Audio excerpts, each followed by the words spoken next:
White colour যেটা আছে, দেন এই হোয়াইট কালারটাকে আমি লেয়ার চেঞ্জ করে এখানে নিয়ে আসবো।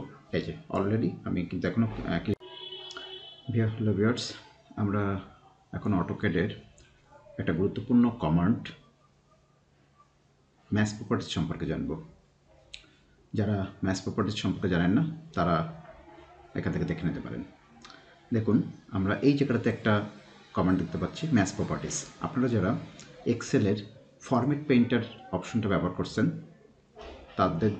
তারা বুঝতে পারবেন যে ম্যাচ প্রপার্টিসের কাজটা কী। ফরম্যাট পেইন্টারের কাজটা যেমন এক্সেলের, ঠিক সিমিলার টাইপের কাজ হচ্ছে অটোক্যাডের এই ম্যাচ প্রপার্টিস। আমরা দেখি ফরম্যাট প্রপার্টিস, যেমন এই যে এক্সেলের ফরম্যাট প্রপার্টিস, যেমন এখানে আমরা কন্ট্রোল দিয়ে কাস্টম,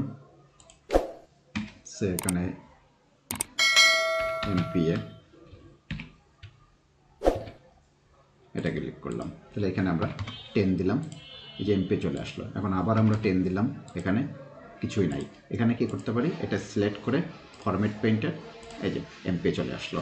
ঠিক সিমিলার টাইপের একটা কাজ হচ্ছে এই ম্যাচ প্রপার্টিস। সে আমরা এখানে এরিয়া ফাইনাল একটা লেয়ার দেওয়া আছে, আমরা একটা লাইন ড্র করি, লাইন ড্র করলাম, দেন এটাকে আমরা চেঞ্জ করে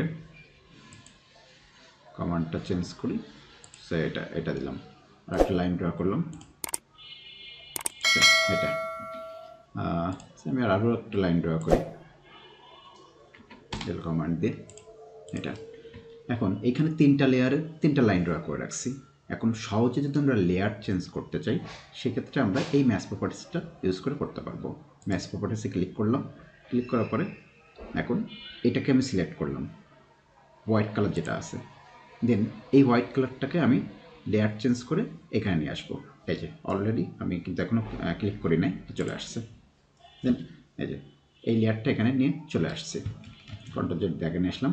অথবা এই হোয়াইট কালারটাকে আমি রেড কালার করব, জাস্ট লেয়ার চেঞ্জ করে। মানে এরকম যদি হয় যে আমরা একটা ড্র করলাম, বিভিন্ন জায়গাতে আমরা যখন ড্র করার সময় এই লেয়ার দিতে অনেক সময় ভুলে যাই, সেই ক্ষেত্রে খুব সহজে আমরা এই ম্যাচ প্রপার্টিসটা ইউজ করে এটাকে লেয়ারটা সহজে চেঞ্জ করে দিতে পারি।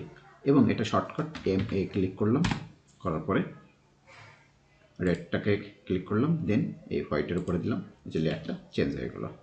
তো ভিউয়ার্স, এইভাবে আমরা ম্যাচ প্রপার্টিস ইউজ করে খুব সহজেই অটোক্যাডে লেয়ার এবং কালারটা খুব সহজেই চেঞ্জ করতে পারবো।